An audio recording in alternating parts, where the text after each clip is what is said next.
녹음. 보자. 아무도 안 오네. 아니 어떻게 시청자가 제로일 수가 있습니까? 예? 너무하네 진짜. 금요일이라서 그렇습니까? 너무하네. 하지 말까요? 끌까? 그래도 하는 날이니까. 풍경씨 어서와요. 1등. 혹시 좋아요 누르셨어요? 풍경씨? 풍경씨 좋아요 한번 눌러봐요. 좋아요 한번 딱 눌러봐요. 한번 탁 눌러봐요. 오케이. 여기 위에 보이죠? 네? 좋아요 누르면 뽀뽀해줌. 내가 직접. 풍경씨 뽀뽀 당첨! 요 와. 딱 돼.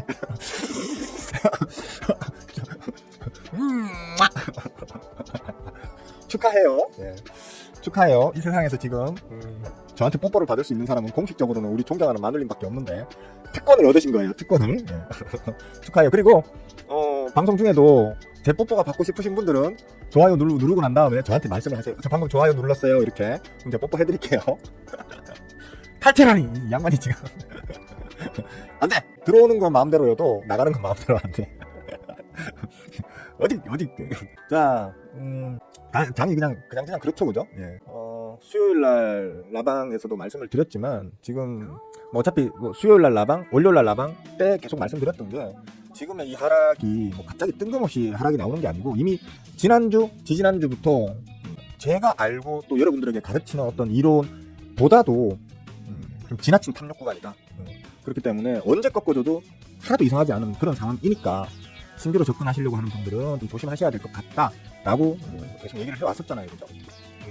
이번 주가 여러분들에게는 조금 이제 힘든 주간이 지금 되고 있습니다. 구체적으로 뭐 어제도 제가 그 머니투데이 유튜브 채팅창에서는 수요일 날 방송하고요, 그죠? 어제 목요일 날 위로 올라가길래 갭만 살짝 메꾸고 난 다음에 죄송합니다. 내가 그렇지 뭐 하나 제대로 하는 게 없지. 그러니까 어제도 이제 머니투데이 유튜브 채팅창에 아침에 올라가더라도 요날 발생한 요 사이 요 갭만 살짝 메꾸고 다시 빠질까봐 저기 걱정된다라고 이제 머니투데이 유튜브 채팅창에 있으셨던 분들은 아마 보셨을 거예요, 그죠? 근데 역시나 진짜 딱 갭만 메꾸고 갭만 딱 메꿔주고는 음봉으로 끝이 났고 오늘 추가 하락이 지금 나오고 있습니다. 사실 이때 뭐 기술적으로 생명선을 밟고 지금 아래꼬리를 좀 달고 있기 때문에 그런 어떤 기술적 기대감을 가지고 있는 분들도 있을 수 있다고 생각하지만 제가 볼 때는 이건 지금 그동안 시장을 주도해왔던 삼성전자나 스크닉스 같은 그런 이제 대형주, 조금 더 세게 얘기하면 초대형주들 위주로 이 지수를 끌어올렸던 장세였는데 지금 대부분의 그 대형주들이 수급이 실질적으로는 지지난주부터 조금씩 이탈이 되고 있던 상황이었고 그게 지금 이번 주 들어서 크게 가속되고 있는 그런 상황인 거거든요. 그렇기 때문에 아마 다시 정고점을 갱신해서 계속 쭉쭉 가는 걸 기대하기에는 좀 힘들 것 같고 이제 이번에는 아마 모르긴 몰라도 최소한 3,750 말했죠, 그죠? 올라갈 때 저항에 부딪힌 자리는 올라서고 나면 지지로 바뀐다고. 그걸 사실 우리가 이제 맥점이라고 부르는 게 바로 그 가격 자리를 맥점이라고 부른다고 제가 가르치고 있죠, 그죠? 근데 제가 지금 올라오는 과정에서 3,300 얘기했었고요. 그 다음에 3,500 얘기했었고 최종적으로 3,750을 얘기했었는데 그런 자리들이 말 그대로 일종의 맥점이 될 수 있거든요. 그래서 최소 3,750까지는 눌렀다 가는 게 좀 자연스럽지 않겠나라고 본다. 왜냐면 그 윗구간은 여전히 과열 구간이기 때문에 그 과열 구간을 해소하고 가려고 하는 메이저들의 의지가 얼마나 크냐에 따라서 3,750까지는 눌러줄 확률이 좀 커 보인다. 만약에 3,750이 맥점의 역할은 하긴 하지만 사실 크게 그렇게 3,750짜리에서 메이저들이 물량을 바짝 끌어지고는 하단 지지를 해주는 어떤 그런 말 그대로 뚜렷한 맥점으로 작용하기는 좀 힘든 게 또 3,750이거든요. 이제 조금 더 빠진다고 하면 3,500까지도 빠질 수가 있다. 실제로 3,750보다는 3,500이 아주 강한 이제 맥점으로 작용할 것이다. 그래서 아마 뭐 그 이하로까지 아마 단기간에 빼긴 하겠냐만도 한 3,500까지는 빠져줘야 사실 건전한 조정이라 할 수 있다라고 제가 얘기를 했었는데 어제 사실 장 초반에 바로 반등을 쳐올리니까 시장이 환호했었죠, 그죠? 그 전날 월요일날 사이드카 때려가지고 시장이 패닉에 빠졌다가 갭 메꾸러 올라가니까 환호를 했었는데 제가 약간 초치는 소리를 그 전에 먼저 해놔가지고 갭만 메꾸고 그냥 바로 그냥 음봉 전환 될 것 같아서 좀 저기 걱정이다 했는데 제가 말한 대로 돼버리는 바람에 제가 또 망고에서 역적이 돼버렸죠, 그죠? 짜증납니다. 그러니까 항상 좋은 전망을 할 때는 저도 기분이 좋은데 좀 부정적 전망을 할 때는 저도 마음이 편치는 않아요. 그래서 여튼 지금 생명선에 붙이고 있는데 지금 이 자리가 과연 기술적으로 시장의 어떤 투심을 다시 불질러주면서 꺾어올릴 수 있느냐라는 측면으로 봤을 때는 저는 약간은 부정적으로 본다. 아직은 시장이 어떤 특별히 이걸 다시 투심에 불을 질러 올릴 수 있을 만큼의 강한 호재성 어떤 재료가 없는 상태이기 때문에 좀 어렵지 않겠나. 그래서 말씀드렸던 대로 1차적으로는 한 3,750 정도까지, 3,700 한 요 정도 수준까지, 혹은 조금 이제 빡시게 좀 눌러준다고 하면 한 3,500 정도, 요 정도 수준까지. 저는 3,500까지 눌렀다 가는 게 계속 말씀드리지만 이미 이렇게 된 상황이면 어느 정도의 과열은 해소시키고 가는 게 맞거든요, 사실. 그렇기 때문에 3,500 정도까지는 개인적 바람은 그렇습니다. 좀 눌러주고 갔으면 좋겠다. 이렇게. 이거 좀 되나요? 근데 뭐 사실 고점 기준으로 했을 때 한 15%도 안 빠지는 거예요. 그러니까 너무 그렇게, 제가 또 이런 말을 한다고 해서 너무 그렇게 저를 미워하지 마세요. 시장이라는 게 항상 직선으로 갈 수만은 없는 거고요. 올랐다가는 좀 조정받고 또 올랐다가 조정받고 이런 식으로 가는 건 자연스러운 현상인 거거든요. 그래서 내가 볼 때는 지금 단기 고점이야, 좀 잠깐 눌러서 쉬었다 가는 게 시장의 어떤 중장기적인 꾸준한 상승을 위해서는 오히려 좋은 거야 라고 얘기를 하는데도 불구하고, 너가 저 눌린다고 해서 눌리잖아, 이 더러운 놈아 하면서 욕하시는 분들이 꼭 계시는데 그러지 마세요. 저는 확률을 얘기하는 것 뿐이거든요. 확률적으로는 눌렀다 가는 게 좀 자연스러운 자리에 왔어 라고 얘기하는 것 뿐이니까 너무 미워하지 마세요. 하여튼 뭐 그렇습니다. 지금 현재로서는 수급적 어떤 흐름도 그렇고요, 여러 가지 주변 지표 조건도 그렇고 좀 더 눌렀다 가는 게 좀 자연스러워 보인다. 삼성전자도 제가 몇 달 전부터 10만 원을 목표로 그냥 들고 가시면 될 것 같아요 라고 계속 얘기를 했죠, 그죠? 근데 지난달에 10만 원에 붙여도 워낙 요즘 투심이 좋기 때문에 오버슈팅 한 10% 정도 더 나올 수도, 그래서 삼성전자도 한 11만 원까지는 가지 않겠나 싶다. 그 위로 더 쳐올리는 건 난지 모르겠다. 너무 시장이 지금 과열 구간에 지금 빠져가지고 너도 나도 지금 아주 그냥 말 그대로 광란에 도가니탕을 끓이는 시장이기 때문에 그 위로 가는 어떤 그 이상 심리까지는 내가 해석을 할 능력이 못 된다. 다만 기술적으로는 10만 원까지는 충분히 갈 거라고 보는데, 투심이 좋다면 한 11만 원 정도까지는 가지 않겠나라고 생각한다라고 몇 번 방송에서 말씀드렸죠, 그죠? 아마 9월, 10월에 한 방송에서 몇 번 말씀드렸을 거예요. 9월, 10월 거쳐서 결국 10만 원을 찍고 11만 원을 탁 찍자마자 그때부터 이제 연봉이 바바박 달리고 있죠, 그죠? 어떻게 이런 걸 잘 찍을까? 잘 맞출까? 이러면 좀 건방지게 느껴지고, 잘 찍을까? 승용아, 쟤는 뭐 어떻게 도대체 이걸 분석을 하길래 맨날 뭐 말하면 그까지 가고 그럴까? 그런 거 궁금하시면 공부를 하세요. 공부를 하세요. 늘 하는 말이지만 못하는 게 바보입니다. 공부하시면 쉽습니다. 이거 그렇게 어렵지 않습니다. 스크닉스도 마찬가지죠, 그죠? 스크닉스도 한 50만 원 제가 불렀었는데 저 앞에서 요 9월 10월 요럴 때 한 뭐 파동 완성으로 보자면 49에서 한 50만 원 정도까지 라고 얘기했었는데 49, 50만 원 넘어서서 60만 원마저 뚫어 올리더니만 대충 한 20% 정도 오버가 나온 거죠. 제가 말한 가격보다 한 20% 정도 오버가 나온 건데, 삼성전자는 워낙 무거운 초대형주기 때문에 한 10% 오버 정도 잡혔는데 스크닉스는 20%나 오버가 잡혔죠. 실제로 삼성전자하고 스크닉스하고가 시가총액이 크게 많이 차이 안 날 거예요, 아마. 뭐 물론 차이가 나겠지만 큰 차이가 안 날 거예요. 지금 시가총액이 대충 한 420조 정도 되네요. 삼성전자가 600조 정도 되고, 그죠? 420조에 600조면 거의 3분의 2 따라잡았네요. 그죠? 3분의 2까지 커졌네.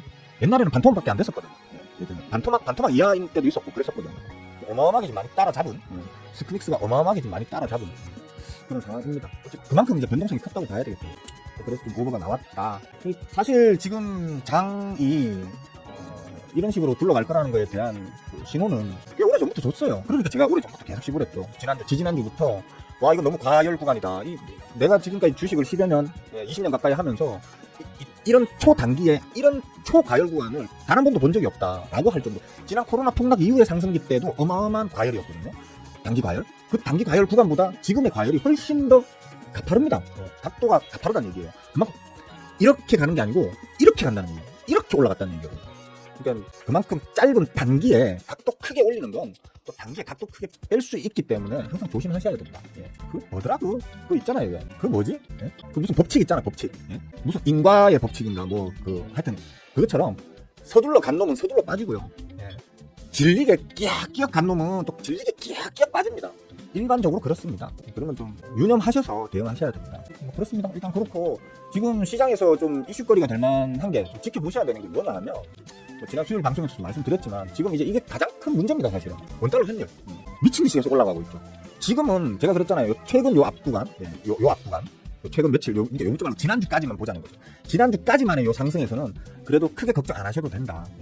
왜냐하면 원달러 환율과 일반적으로 우리나라 이제 지수 포인트 사이에는 디커플링 관계를 형성하는 게 일반적인데, 지금은 그렇기 때문에 이렇게 원달러 환율이 쭉쭉쭉 올라가면 지수는 빠져야 되는 게 아니냐. 근데 왜 올라가냐라고 했을 때 제가 말씀드린 게 원달러 환율은 자, 원화와 달러 간의 상관관계를 나타내는 거잖아요. 그죠?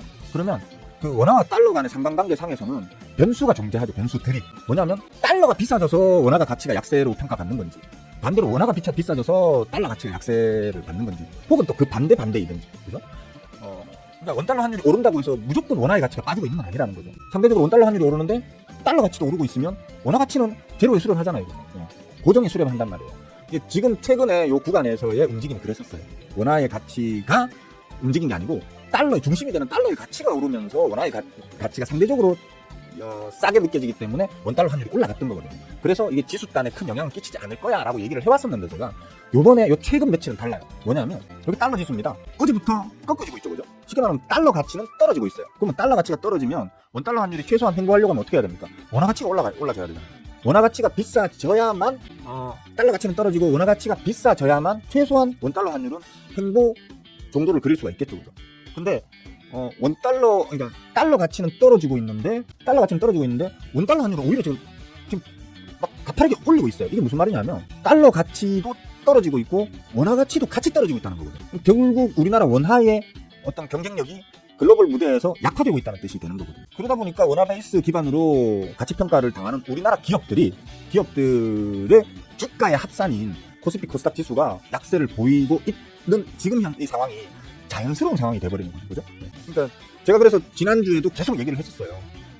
지금은 원달러 환율이 이렇게 올라가고 있기 때문에 신경은 써야 한다. 다만 달러 가치가 같이 올라가고 있기 때문에 지수단에 큰 영향, 이 어떤 그 통화의 가치 자체가 지수단에 직접적 영향을 끼치는 건 아니지만, 그럼에도 불구하고 원달러 환율이 고점과 저점을 점점 올리고 있는 상태이기 때문에 계속 좀 걱정스러운 마음으로 관심을 갖고 지켜는 봐야 한다라고 얘기를 했었는데, 제가 그 불안해하던 걱정하던 현상이 이번 주 들어서 좀 발생하고 있는 겁니다. 즉 달러 가치가 떨어지고 있는데도 원화 가치도 같이 떨어지면서 어찌 보면 달러 가치 떨어지는 폭보다 원화 가치 떨어지는 폭이 더 큼으로 인해 가지고 원달러 환율이 폭등하고 있는 거죠. 이거는 우리나라 지수단에 악영향으로 작용할 수밖에 없는 상황이 됐다. 어떤 이런 부분들을 종합적으로 참고해서 지난주부터 조심합시다. 과열도 이런 과열을 내가 한 번도 본 적이 없어요라고 계속 시무려올 수 있었던 이유거든요. 그게 좀 걱정스럽습니다. 지금 저는 물론 아까 말씀드렸다시피 지수단이 좀 더 내려갈 거라고 분석해서 예측하고 있는 사람이지만, 머리로 이성적으로는 그렇게 생각하고 여러분들한테 그렇게 말씀드리고 있지만, 마음속으로는 또 우리 호구개미님들이 내 말대로 되면 우리 호구개미님들이 또 억장이 무너지겠네, 또 깡통 저 신용 막 땡겨가지고 막 빚으로 주식 사는 사람들 깡통 빵빵 터져가지고 또 한강 많이 가시겠네, 이런 거 생각하면 제가 마음이 싹 유쾌하지 않습니다. 속이 좀 상합니다. 그리고 뭐 반대로 또 코스피는 지금 그렇다 손 치더라도 오히려 코스닥 같은 경우에는 반대로, 맞지? 코스닥 같은 경우에는 오히려 저 앞에 언제입니까? 화요일이죠. 화요일 아래 꼬리를 길게 달았잖아요. 그죠? 이게 코스피처럼 단순히 저 생명선을 기준으로 해서 그 생명선까지 빠졌다가 아래 꼬리를 달았다라고 시장에서 다 해석하고 있잖아요. 그죠? 근데 그게 아니죠. 제가 저 노란 지금 박스 구간 있지 않습니까? 저게 이미 3, 4년 전에 그어둔 박스 구간이거든요. 요 자리 중요해. 코스닥은 요 자리가 아주 중요해라고 하면서 탁 그어놓은 박스 구간이란 말이에요. 그걸 이렇게 한번 쳐맞고 떨어졌다가 지지받고 다시 쳐 올려다가 살짝 저항받는 척하다가 뚫어 올린 자리, 즉 요 자리가 이미 3, 4년 전부터 저렇게 움직이겠지 하면서 그어둔 박스라는 얘기거든요. 그 자리까지 뺐다가 딱 찍고는 지금 다시 올린 거란 말이에요. 그렇게 아래꼬리를 달았었거든요. 그런 측면으로 봤을 때에는 코스닥 같은 경우에는 이렇게 추가로 더 빠지더라도 이 노란 박스 저기를 하나의 지지대로 활용해가지고 움직일 확률이 클 것으로 본다라고 말씀을 드렸었죠. 그러니까 코스피는 뭐 3,750이든 혹은 진짜 원래 훨씬 더 큰 의미를 가지는 3,500까지 빠질 수 있다 손 치더라도, 오히려 상대적으로 코스닥 같은 경우에는 요 구간, 요 노란 박스 구간에서 버틸 확률이 더 클 것으로 본다라고 했었는데, 오늘도 뭐 빠지더라도 조선에서 그냥 그대로 버티고 있을 때, 맥점은 침대라고 제가 항상 얘기하는 이유가 그거예요. 침대는 과학이잖아요. 그죠? 맥점이 침대면 결국 맥점도 과학이라. 그러니까 이거 꼭 배워두시면 여러 가지로 좋습니다. 지수단뿐만 아니고 종목도 좋고 코인도 좋고, 뭐 하다못해 부동산 투자할 때에도 저런 맥점에 대한 어떤 기본적인 이해도가 있는 분들한테는 다 활용할 수 있는 그런 어떤 이론, 저만의 제가 만든 이론이기 때문에, 다른 데서 맥점이라는 말은 많이 써요. 근데 제가 말하고 가르치는 그 맥점과는 조금씩 그 개념이랄까, 그런 걸 좀 달리 하거든요. 제가 만들어서 제가 쓰는 의미의 맥점은 다르다. 그래서 이제 그런 걸 좀 알아두시면 어떤 것이든 간에 소비 활동을 할 때 혹은 거래 활동을 할 때 도움이 되는 이론이다, 이렇게 보시면 될 것 같습니다. 하여튼 그래서 지금 저는 개인적으로 기대하는 게 그렇습니다. 코스피는 혹여나 물론 올라갈 수도 있지, 바로 올라갈 수도 있지 지금, 다음 주부터 그럴 수도 있겠지만, 제가 보는 관점에서는 1차적으로 3,750, 혹은 깊게 누른다면 3,500까지 한번 이제 눌렀다 갈 수도 있는 분위기를 만들어 놓은 상황이라면 코스닥이 상대적으로 오히려 그동안 중대형주들만 아주 시장을 주도하면서 잘 해먹었다가 거기서 이제 수익 실현하고 이제 빠져나오는 우리가 뭐 흔히 얘기하는 셀온이라고 할까요? 셀온 물량이 나와가지고 그동안 소외되었던 중소형주 쪽으로 좀 분산되어가지고 중소형주들을 좀 끌어올리는 장세가 좀 나오지 않겠나. 그렇다면 중소형주가 주로 많이 포진되어 있는 코스닥 쪽이 코스피보다 이제 좀 강세를 보이는, 쉽게 말하면 혼자 독야청청 올라갔던 코스피와 상대적으로 좀 손해받았던 코스닥이 좀 키 맞추기를 이렇게 하는 그런 어떤 장세가 이제 앞으로 한동안은 펼쳐지지 않겠나라고 저는 생각하는데, 여러분들은 참고만 하세요. 여러분들의 생각과 제 생각이 다르잖아요. 그러면 여러분들 생각이 맞는 겁니다. 제 생각이 맞다고 꼭 저는 강요하지 않아요. 그냥 그렇게 보시면 되겠고요. 그리고 지금 이슈거리가 하나 있는 게 미국 대법원에서 트럼프가 자꾸 관세로 지랄하는 게, 이거 미국 법령에도 위반되는 거다. 즉 저거 자체가 불법이고 권한을 과대하게 사용하는 거다 라는 어떤 심리가 어제부터 시작됐습니까? 오늘부터인가? 어제부터 시작했을 거예요, 그죠? 지금 그런 상황이거든요. 심지어 지금 트럼프가 거기 앉혀놓은 그 대법관들이, 그러니까 대법관이 총 9명인데 그 중에 6명을 지금 트럼프가 앉혀놨습니다. 트럼프가 안 앉혀놓은 저 민주진영의 그 대법관이 3명밖에 안 돼요. 6대3이면 뭐 어차피 하나 많아일 것 같잖아요. 그죠? 근데 제가 계속 얘기했던 게, 옛날에 그 트럼프는 천재니 어쩌니 하는 사람들 보고 대체 뭘 보고 천재라고 하느냐고. 트럼프 내가 볼 때는 개 똘개이 같은 꽉 막힌 그냥 나이살 먹은 할배밖에 안 되는 것 같은데, 그리고 평생을 잘난 부모 만나가지고 태어나서 평생을 아쉬울 거 없이 항상 답의 위치에 살면서 나이만 헛드신 그냥 개꼰대 할배로밖에 안 보이는데, 정말 무식한 할배로밖에 안 보이는데, 저 양반 어딜 보고 지금 천재라고 말하느냐라고 제가 많이 좀 싸웠었죠, 그죠? 지금 벌써 결과가 나오잖아요, 지금. 아니, 저 사람 대통령 1기 때에도 저는 저 사람 하는 행동들 보면서 어떻게 저런 인간이 대통령, 그것도 초강대 국가인 미국의 대통령까지 될 수 있지? 너무 신기하네? 미국이 저렇게까지 망가졌나? 라는 생각을 했었다라고도 얘기했었죠, 그죠? 근데 요번에 두 번째 또 지금 트럼프 2기가 들어서도록 해준 그 미국 국민들한테 1기 때 한 번은 실수일 수도 있다 이거예요, 내 말은. 우리도 실수하잖아요. 저번에 실수했잖아요, 그죠? 근데 한 번은 실수할 수 있어요. 사람 겉모습만 보고 속아가지고. 그러면 1기 때 저 양반이 한 걸 보면서 저 양반이 미국을 위해서 아무것도 해준 게 없네, 뭐 이런 걸 좀 판단하는 능력이 그렇게 없나? 난 미국 국민도 아니고 그냥 동맹국의 한 국민에 불과하고, 그죠? 지구 반바퀴 건너에 있는 그 나라의 대통령을 그냥 말 그대로 딱 드러나 있는 저 사람의 어떤 행적, 살아온 어떤 그 발자취, 그 다음에 대통령질을 하면서 했던 어떤 결정들을 만으로도 또라이네, 저 사람은 트럼프가 아니고 또람프네 라고 판단할 수 있는, 진짜 저 같은 그냥 말 그대로 일반인, 저도 그걸 판단을 할 수 있는데, 그 잘났다는 거, 똑똑하다는 거, 전문가라는 양반들, 심지어 그들의 말을 듣고 같이 막 찬양하는 사람들, 전부 다 저 양반이 뭐 천재라고 얘기하셨던 분들 지금 다 어디서 뭐하고 계시나 몰라요. 숨도 안 쉬대 보니까 그 사람들. 아직도 저 사람이 천재라고 보이세요? 트럼프가? 하는 족적이 전부 다 미국을 세계로부터 왕따, 스스로 자기 나라를 왕따시키고 있고요. 스스로 자기 나라 국민들한테 국민들을 가난하게 만들고 있고요. 스스로 자기 나라 국민들이 서로가 서로를 갖다가 싸우고 반목하게 만들고 있고요. 제가 볼 때는 제가 지금까지 살아오면서, 저도 반백살이 넘었는데, 지금까지 살아오면서 뭐 직접 뭐 미디어를 통해 봤든 뭐 아니면 그냥 공부를 했든 간에, 제가 생존해 있는 동안에, 저라는 사람이 이 세상에 태어나서 생존해 있는 동안에 봤던 대통령이 그냥 10명 가까이 될 거예요, 그죠? 그 중에 제가 볼 때는 저 사람이 최악인데, 이해가 안 돼요. 그러니까 아까 좀 그 얘기가 많았고, 9명 중에 6명을 저 인간이 뽑아서 앉혀놓은 거예요, 대법관이.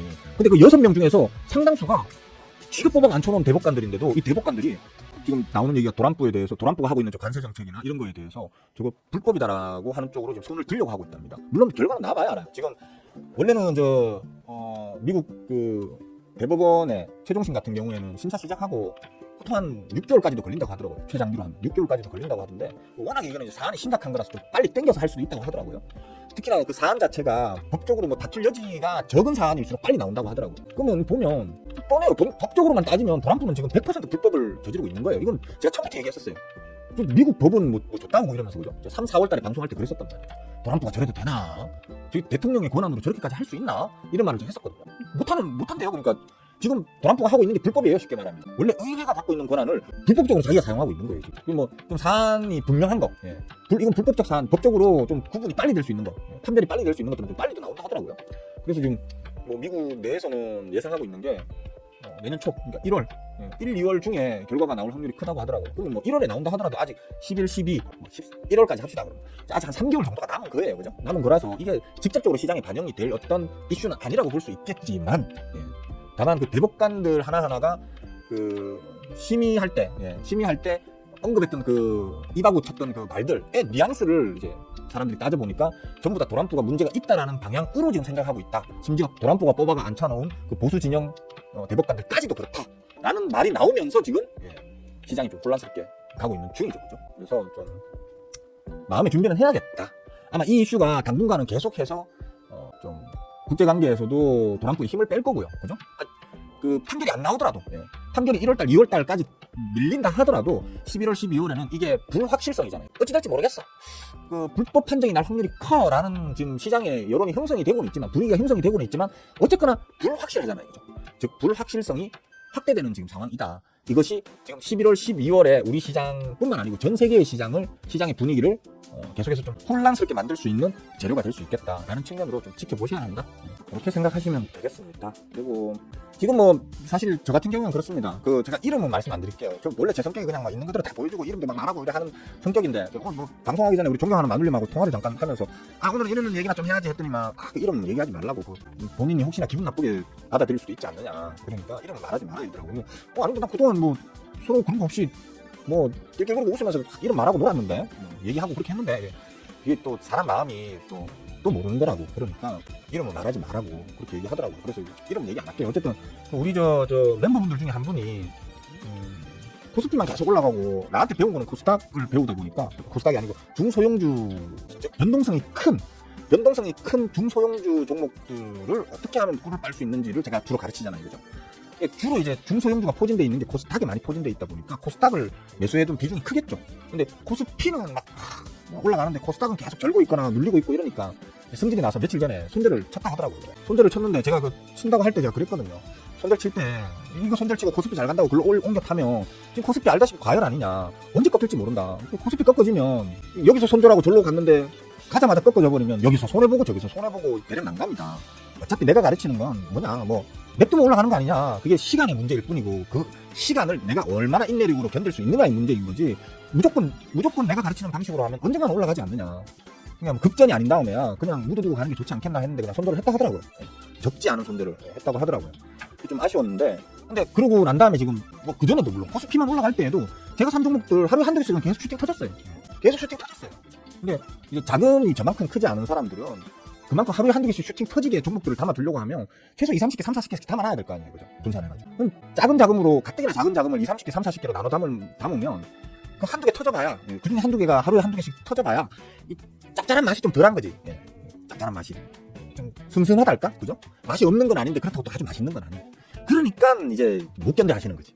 못 견뎌 하시는 건데, 뭐 저는 그렇습니다. 그래서 대화를 좀, 우리 멤버 톡방에서 대화를 좀 길게 나눴어요. 길게 대화를 나누면서 주식 바닥에서 일어나는 대부분의 화는, 즉 리스크 혹은 어떤 뭐 금전적 손실 혹은 정서적 피폐, 이런 것들은 대부분이 탐욕 때문이죠. 그러니까 여러분들 스스로에게 한번 물어보시면 열의 9은 나는 욕심 없어, 나는 탐욕 안 부려 라고들 말씀을 하시겠지만, 사실 10명 중에 9명은 다 욕심과 탐욕을 부리고 있다고 저는 생각하거든요. 본인들은 동의 안 하시겠지만 분명히 있습니다. 그러니까 만약에 내가 뭐 자금이 1억이 있다, 내가 1억을 주식에 담아놨어요. 은행에 그냥 1억을 담아 놓는 것보다는 훨씬 더 불안한 마음을 안고 주식에 담아 두는 거잖아요. 근데 불안한 마음을 안고 주식에 담아 두는 이유가 뭡니까? 은행 이자보다는 더 주니까, 수익이 났을 때. 그러니까 은행 이자보다 더 받길 바라고 주식에다가, 더 리스키한 주식에다가 돈을 담는 거잖아요. 거기서부터 이미 욕심이고 탐욕이 시작된 거예요. 그리고 남들 2% 3% 먹으면 헤헤 할 때 나는 5% 10% 먹어야 헤헤 하는 거예요. 그죠? 혹은 과거에는 사는 족족히 손해만 보다가, 지금은 사는 족족히 언젠가, 당장은 아니어도, 물론 당장 수익이 나는 경우도 있지만 당장은 아니어도 며칠 혹은 몇 주 몇 달 있다가 수익이 나는 경우도 있을 수는 있겠죠. 그죠? 하지만 수익이 반드시 난다라는 그 확신이 있다 하더라도 하루라도 더 빨리, 1시간이라도 더 빨리 수익이 안 나면 답답해하고 힘들어하는 거 탐욕이고 욕심이잖아요. 그죠? 은행에 넣어놓으면 그렇게 될까? 그죠? 안 될 거 아니에요. 그냥 집에 장롱에 박아두면 그렇게 될까? 안 될 거잖아요. 그죠? 결국에는 탐욕과 욕심 때문에 이제 견디기 힘든 거거든요. 뭐 어제 저하고 그런 말씀을 이제 멤버 톡방에서 얘기를 나눴어요. 이거 뭐 그런 것도 있어요. 요즘 최근 들어 며칠 동안 좀 힘들어 하시더라고. 난 처음에 농담인 줄 알았어. 장난으로 그런 줄 알았는데 얘기를 나누다 보니까 장난이 아니네, 진심이네 싶어가지고 어제는 제가 좀 진지하게 같이 얘기를 좀 나눴어요. 일부러 다른 멤버분들이 다 보게. 왜냐면 이게 어떤 투명성, 진정성을 보여주는 것이기도 하고요. 또 이런 것들이 간접 체험이거든. 다른 멤버분들도 우리의 대화를 보면서 저분도 저런 어떤 부분 때문에 힘들어 하시는구나.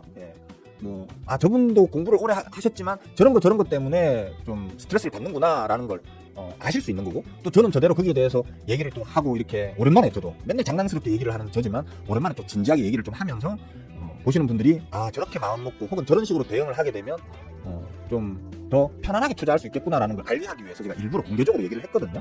따로 1대1로 대화를 한 게 아니고. 근데 물론 그 당사자 본인께서는 왕창 먹어놓은 거에서 일부를 손절한 거기 때문에 별로 그래 아쉬울 건 없다, 그냥 승질만 난다, 그냥 그렇게 얘기하셔서 제가 마음은 좀 편안한데요. 왕창 벌어놓지 못하신 분들은 괴롭겠죠. 손절해놔라 하면서 괴롭겠죠. 저는 그렇게 말씀드리고 싶어요. 제가 제일 먼저 딱 물어본 게, 그분한테 제일 먼저 딱 물어본 게 그거예요. 나한테 배운 어떤 이 지식의 가장 큰 특장점 딱 하나만 얘기하면 뭐냐 이러니까 제일 먼저 딱 하는 얘기가 그거였었거든요. 언젠가는 오른다, 언젠가는 수익이 난다, 딱 한 문장. 언젠가는 올라, 언젠가는 수익이 나. 그게 제가 보는 관점에서는 그리 오래지 않아서인데, 어쨌거나 그냥 언젠가는 이렇게 얘기하니까 엄청나게 좀 길게 느껴지는데, 그죠?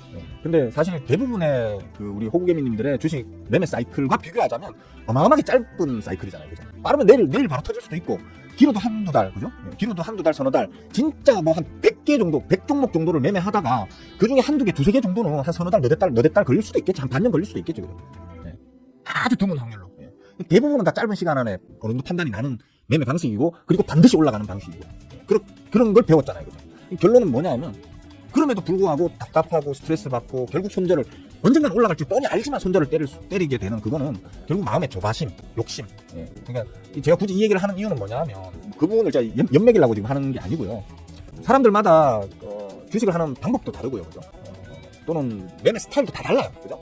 다르기 때문에 어떤 게 정답이라고 말할 수는 없겠지만, 최소한 정신적 스트레스를 최대한 덜 받고 그냥 마음 편안하게 그냥 받아두면 언젠가는 50%, 60%, 70% 혹은 더블 올라가 있는 걸 발견할 수 있는 그런 매매를 하기 위해서는 좀 편안해져야 된다. 편안하게 좀 내려놓고, 마음을 내려놓고 편안하게. 결국 세월이 나중에 말해주거든요.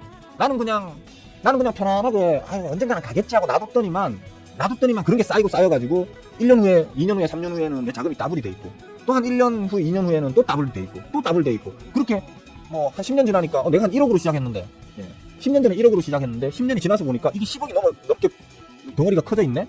그럴 때 느끼는 뿌듯함, 그런 걸 좀 느끼는. 은행에 돈 1억 박아가지고 그게 이자 받아서 10억 되려고 하면 얼마나 걸릴까요, 그죠? 죽기 전에 안 되잖아요, 그죠? 태어난 애한테 1억짜리 주식 계좌 만들어줘서, 1억짜리 은행 계좌 만들어줘가지고 100살에 죽는다 칩시다. 100년 동안 넣어놔도 그게 1억이 10억 돼 있을까요? 그죠? 은행에 집어넣어놔가지고는 답 없단 말이에요. 근데 주식으로는 그게 가능하다. 짧은 시간, 그것도 비교적 짧은 시간. 그러니까 마음을 편안하게 그렇게 가지려고 하면 욕심을 좀 내려놔야 된다. 탐욕을, 내가 하고 있는 이 생각, 내가 하고 있는 이 바람이 혹시 탐욕은 아닐까라는 걸 한번 돌아볼 필요가 있다 라는 부분이 좀 말씀을 드리고 싶었어요, 사실. 어떻게 보면 저한테 다 배웠다고 할 수 있는 분인데, 저한테 다 배운 분인데도 그렇게 마음을 잡는 게 아직까지 잘 안 되는. 제가 어제 그 얘기했어요. 제가 딱 한 얘기가, 나한테 배우는 지식은 도구에 불과하다. 아까 얘기했나? 도구에 불과하다. 즉, 집을 한 채 지으려고 하면 건축 자재도 있어야 되고 설계도도 있어야 되고 다 필요하잖아요, 그죠? 그런 게 다 필요하고, 그걸 망치나 톱이나 줄자나 이런 거 가지고 이렇게 자르고 두드러 패고 조립하고 이래가지고 집을 지어 올릴 거 아닙니까, 그죠? 저한테 배우는 지식은 결국 도구에 불과해요. 그런 망치나 톱, 그런 도구에 불과한 거고, 그걸 어떻게 내려치고 톱질하고 하는 거는 여러분들 개개인이 이제 만들어 나가셔야 되는 거죠. 맞잖아요. 제일 쉬운 건 그거예요. 제가 여러분들한테, 자, 어떤 종목 얼마에 사세요? 눌리면 얼마에 또 사세요? 자, 올라가면 얼마에 파세요? 그러면 한 30% 수익 나옵니다. 이렇게 하면 쉽겠죠, 그죠? 여러분들은 배우는 게 하나도 없잖아요. 제가 그렇게 얘기하면 저도 쉽고 여러분도 쉬워요.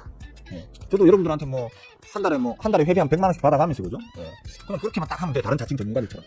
올라가면 내 탓이고, 내가 잘한 거고, 떨어지면 세상 탓이고, 그런 식으로 하면 편하거든. 근데 저는 제 개인적으로 그런 인간들을 억수로 혐오하거든요. 그냥 뭐 사세요, 뭐 파세요, 그렇게 해서 회비팔이 하는 인간들을 제가 억수로 혐오한단 말이에요. 제가 혐오하는 인간들이 하는 짓을 제가 할 수는 없잖아요. 그리고 제가 유튜브 시작한 이유가 가르쳐 달라는 분들이 많아가지고, 그 가르쳐 달라는 분들 때문에 유튜브를 시작한 거고. 그래서 저는 여러분들이 어느 날 갑자기 제가 어디 길 가다가 이거 너무 잔인하다, 그 얘기 말고, 똥누다가 이래 치질이 터져가지고 병원에 한 치질만 몇 달 입원을 할 수 없나? 하여튼 제가 갑자기 여러분들 앞에 사라져버렸어요. 없어졌어. 더 이상 스님한테 도움을 못 받아. 그랬을 때도 여러분이 나한테 배운 그 지식을 활용해가지고 벌어먹을 수 있도록 만드는 게 제 목표고, 이 채널의 기본적인 정체성이거든요. 여러분들이 저한테 배우는 그 기술도 기술이지만 제가 이런 어떤 어떤 마음으로 해야 되는지 그런 것들도 좀 강의 영상 보면 이런 얘기 한 번씩 했어요. 어떤 마음으로 해야 되고 요럴 때는 어떤 마음으로 뭐 기다려야 되고 아니면 요럴 때는 좀 적극적으로 좀 덤벼야 되고 아니면 요럴 때는 조금 이제 수비적으로 좀 짧게 잘라갈 필요가 있고 뭐 이런 식으로 그런 거 다 말씀을 드려왔었어요. 그죠? 그런 걸 보시면서 뭐 제 스타일을 그대로 복사하라는 뜻은 아니지만 저도 오랫동안 해오면서 이게 제일 좋네? 이게 제일 괜찮은 방법이네 라고 하는 걸 제가 계속 학습해서 제 몸에 새긴 거기 때문에 여러분들한테도 잘 맞을 거라고 생각하거든요. 직장생활하고 사업하고 공부하고 이렇게 해서 온전히 주식에 모든 걸 이렇게 바칠 수 없는 저 같은 전업 투자자가 아니신 분들일수록 더더욱 제 방법이 더 맞을 거라고 생각하거든요. 그러니까 좀 기술을 배우는 것도 배우는 거지만 이런 어떤 내 마음가짐, 정신 이런 것들도 한번 다 잡는 좀 기회가 되셨으면 해서 오랜만에 한번 제가 잔소리를 해본 겁니다. 어제 그래 저하고 대화를 나누신 그분, 그분도 모르겠어요. 요즘 뭐 힘드나? 힘드나? 왜 그렇게 급하지? 급할 이유가 있나? 보는 거 알잖아. 언젠가는 뭐 기다리다 보면 올라가는 거 알잖아요. 실제로 또 뭐 지금 뭐 코스피랑 코스닥 양지수가 다 마이너스라 하더라도 제가 말씀드린 종목들 이런 종목들 보세요. 이런 종목들 보시면 이제 괜찮아요 하고 매일매일 올려드리잖아. 거의 매일. 계속 슈팅 나오잖아요. 지난주부터 뭐 계속 상한가 막 하루에 한 개씩 막 상한가 터지고 이번 주에도 하루에 한 개 평균 하루에 한 개씩 막 상한가 터지고 오늘도 상한가 터졌는데 상한가 직전에서 틀렸어요. 짠. 어디 아픈 거? 오늘 저 틀렸어요. 이거 저는 좀 의심스러운 게 저는 이거 좀 의심스러운 게 분명히 요 앞에 요 제일 밑에 요 구간에서 우리 저 멤버분들한테 리스트 올려드린 놈들 중에 하나거든요. 요 구간에서 지금 지켜보면 괜찮다. 수급 좋고 자리는 너무 과한 지금 과락이 나왔기 때문에 엄청 디스카운트 된 자리다. 그러니까 괜찮게 본다라고 하면서 올려드린 그 종목들 중에 하나예요. 근데 과락이 또 추가로 또 나왔지만 상한가 갖다 올려 세우잖아요. 문제는 요즘 장이 워낙에 좀 지저분하게 변동성도 심하고 이런 상황에서 종목들도 전반적으로 보면 탁 쳐 올렸다가는 순식간에 또 윗꼬리 쫙 달고 빠지고 이런 종목들이 너무 지금 빈도가 많이 발생하고 있어서 저도 쫄리는 거라. 저 윗자리에 올라가다가 잘 올라가던 놈이 갑자기 누가 퍽 던지더라고. 근데 내가 볼 때는 저 지금 던진 자리가 어디냐면요, 제가 가르치는 그 자리에서 던졌어요. 제가 여러분들한테 가르치는 그 자리, 거기에서 지금 누가 뭔가를 왕창 던지더라고. 갑자기 저게 얼마였더라? 4,500원짜리.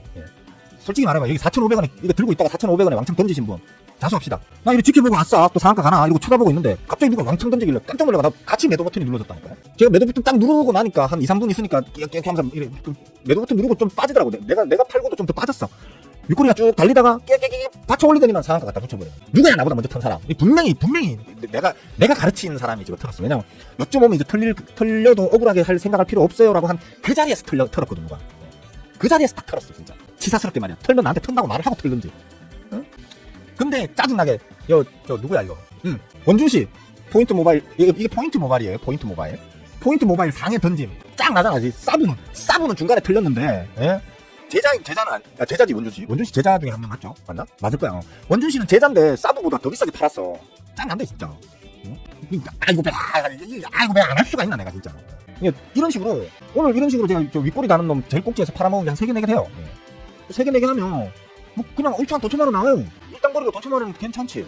물론 저는 자금이 크니까 많이 분산해놨지만 하나하나 자금을 충분한 크기로 들고 갈 수 있는 거라서 그렇게 하죠. 하지만 뭐 제 자금 10분의 1밖에 안 되는 사람들이라 하더라도 하루에 돈 100만 원이면 뭐 일당거리가 괜찮잖아.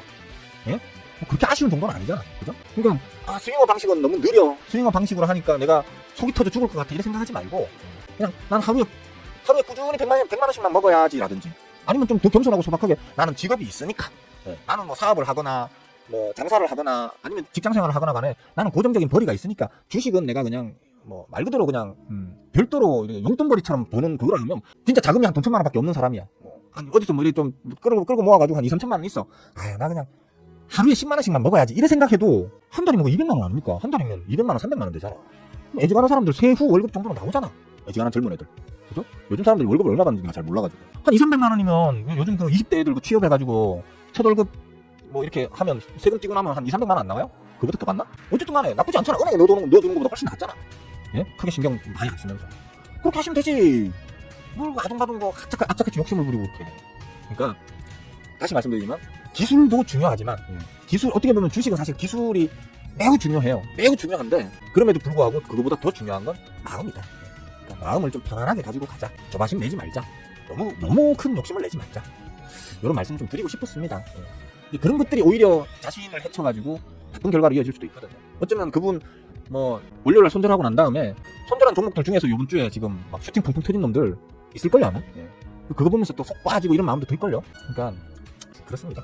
좀 여유있게 하자. 여유있게. 좀 길게 얘기했습니다. 여러분들 주식을 하다 보면 자꾸 조금만 더 이런 욕심을 부리다가 망조가 되는 경우가 많거든요.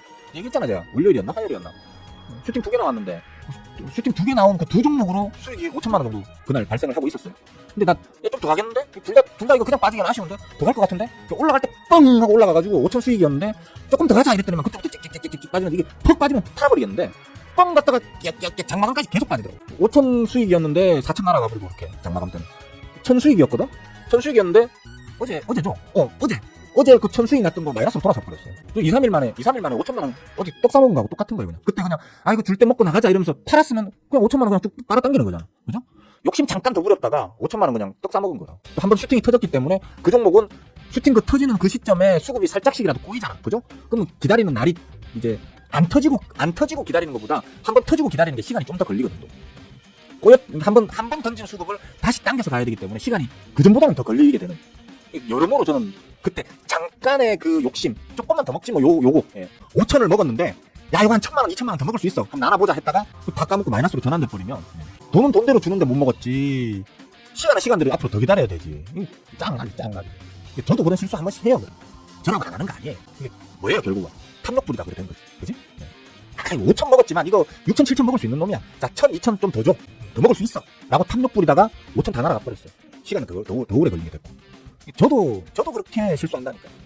쉬운 일은 아니야. 그러니까 탐욕을 안 부린다는 게 쉬운 일은 아니에요. 특히 주식 바닥에서는 탐욕을 부리기 때문에 주식을 하는 거예요 사실. 그렇기 때문에 주식하는 사람들한테 야 탐욕 부리지 마, 욕심 내지 마, 조바심 내지 마 라고 말하는 게 얼마나 어려운 일인지 제가 알아요. 저도 투자자잖아. 투자자이기 때문에 충분히 그 심정은 알아요. 하지만 노력해야 돼요. 계속 자기 스스로를 가라앉히려고. 아 언젠가는 가겠지 뭐 하면서 계속해서 기다릴 수 있는 그 인내 그런 거를 좀 키우셔야 되겠다. 이런 말을 한동안 안 했잖아요. 그죠? 오랜만에 한번 좀 해서 여러분들의 요즘 좀 뭐랄까 하여튼 여러분들의 마음을 한번 다잡아줄 필요가 있겠다 싶어서 오늘 금요일도 해서 한번 시불해봤어요. 혼자 막 떠들다 보니까 점심시간 다 바쁘네. 자 혹시 뭐 질문 있으시면 하세요. 뭐 어떤 질문이든 한두 개 정도만 받고 말씀드리고 방송을 정리하도록 할게요. 김경씨 어서와요. 아까 인사했나? 안 했지 그죠? 예 어서와요. 동희씨도 할롱. 좋아요 눌렀어요. 여와 영광인 줄 아세요. 영광인 줄 아세요. 좋아요 누르시고 지금 저 신고하시면 제가 뽀뽀해준다 했죠 저희에 직접. 동희씨 영광인 줄 알아요. 우리 존경하는 마눌님 외에는 원래 돈 받고 해주는 게 뽀뽀인데 오늘은 공짜로 해준다 했죠. 네 동태씨 할로 어서와요. 들대전엄 오랜만. 돈복사 그냥 뭐 매일매일 하는 건데 뭘 참 새삼스럽고. 돈복사 좀 돈복사를 세게 하느냐 좀 잔잔하게 하느냐의 차이가 있는 거지. 돈복사는 맨날 하는 거잖아. 오이에 팔았으면 됐어. 실질적으로 50 이상은 너무 과한 과열 구간이잖아. 절대저놈도 뭐 나한테 그러니까 우리 제자 중에 하나인데 나한테 배운 대로만 잘 한 거잖아. 그 위에는 탐욕 구간이기 때문에 뭐 탐욕을 더 부려라라고 제가 가르칠 수는 없잖아. 그죠? 그냥 50 이상에서는 다 잘 한 거야. 괜찮아. 지금 이게 솔직히 자책한다기보다는 자랑하는 거지 지금. 지금 절대저놈 이거 지금 자책이 아니고 돌려서 지금 자랑하는 거지. 이 양반이 지금. 글쎄 3750 근데 신용을 빼고 간다는 측면에서는 3억까지 빼야 돼. 왜냐면 3750 해봐야 고점 되면 얼마 빠진다고 개뿔이고. 근데 이제 문제는 얘기했잖아요. 올라갈 때 이 올라가는 지수 각도를 끄집어 멱살 잡고 끄집어 당겨 올린 게 삼성전자와 스크닉스잖아요. 그죠? 그러니까 일부 몇몇 대형주들이 지수 전체를 끄집어 올렸단 말이에요. 그러니까 다른 놈들이 버티면서 지수가 3750, 3500까지 빠진다고 쳤을 때에는 이 끌어올릴 때 힘줬던 놈들이 박살이 나야 되거든. 그러면 이제 끌어올릴 때 힘줬던 그들이 박살이 나게 되면 거기 있는 신용은 털릴까? 그냥 그 외에 다른 종목에 들어가 있는 사람들의 신용은 뭐 털릴 여지가 없잖아. 그죠? 털릴 여지가 없기 때문에 신용을 뭐 얼마까지 털고 간다 이런 개념으로 보기는 좀 힘들 것 같아요. 기껏해봐야 뭐 한 2, 3조 많이 털려봐야 한 2, 3조 털리겠지.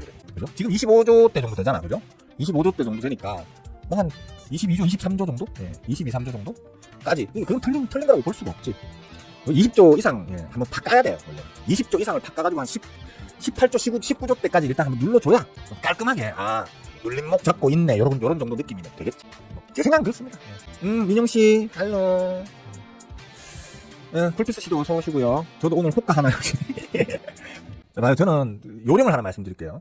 제가 아까 이거 보시면 있어요. 제가 원래는 제 그 차트는 정말 깔끔하게 운영하는 편이거든요. 그러니까 별로 그렇게 낙서를 많이 안 해놔요. 지수든 종목이든 간에. 근데 이제 여러분들한테 강의를 한답시고 이제 계속 내 차트를 보여주려고 하니까 이제 이쪽 차트는 좀 이렇게 지저분하게 해놨단 말이에요. 여러분들 공부하는데 도움 되라고 이렇게 해놨는데 이게 보시면 보통 요런 데서 요거 요 하늘색 선 쫙 가잖아, 그지?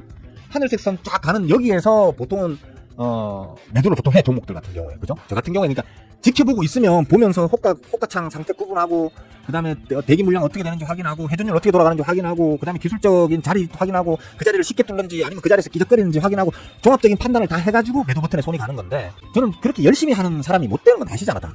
깨어러 터졌잖아, 제가. 그러다 보니까 그냥 밖에 나갈 때, 이게 뭐 방송할 때 빼놔놓고는 저는 다 자동 매도 걸어놓고 밖에 놀러 나가거든요. 그러면 제가 항상 걸어놓는 게 저 하늘색 실선 저 보이죠, 그죠? 종목들에도 저기 똑같이 돼 있어요. 저 하늘색 실선에서 저는 보통 매도를 걸어놓고 가요. 근데 엄밀히 얘기하면 하늘색 실선이 아니고 바로 그 밑에 있는 파란색 실선에 걸어놓고 가요. 왜? 안 팔리면 어떡하는데? 딱 저기 찍고 저 하늘색 실선을 딱 찍고 윗골 바로 달아버리면 어떡하는데? 내 물량이 적은 물량이 아닌데. 내 물량 뭐 얼마 전에 또 그런 거 있었어요. 제가 걸어놨는데 걸어놓은 물량 중에서 1분만 팔리고 나머지가 남은 채로 윗꼬리가 쫙 달려버린 거예요. 그러면 다시 그 자리까지 돌아오길 기다리려고 하면 속 터집니다. 예, 속 터진단 말이에요. 무조건 내가 팔 때는 한 방에 다 팔려야지 나는 속 시원하다고 얘기했잖아요.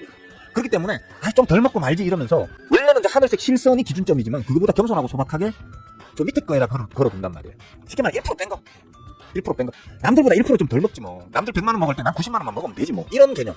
대신 나는 전부 다 그 100만 원 먹으려고 눈이 빨개가지고 쳐다보고 하루 종일 쳐다보고 있어야 되지만 나는 밖에 놀러 다녀도 되잖아, 편안하게. 그죠? 편안하게 난 놀러 다녀도 된단 말이야. 그게 겸손한가 소박함이.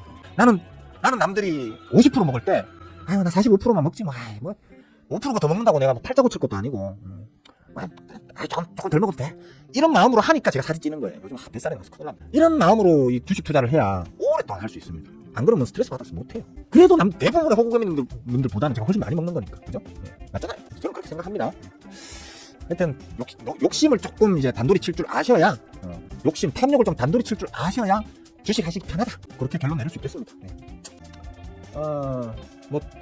고길동씨 어서와요. 반가운데 왜 이렇게 늦었어요? 예? 지금 이제 방송 접을 깁니다. 예? 오늘은 요까이 할 건데. 자, 뭐 앞에부터 돌려보시면 되겠고요. 자, 이제 심하게 합시다. 심하게 하고. 탐욕 부르기까지 아니라니까요. 엄청 마음을 그냥 잘 다스리고 있다. 그러니까 내가 좀 편안하게 하지. 안 그러면 스트레스 받아서 못해요. 자, 오후도 즐거운 하루 보내시고요. 그리고 토요일, 일요일, 주말도 꿀주말 보내시고요. 월요일날 뵙는 걸로 합시다. 자, 모두들 빠잉!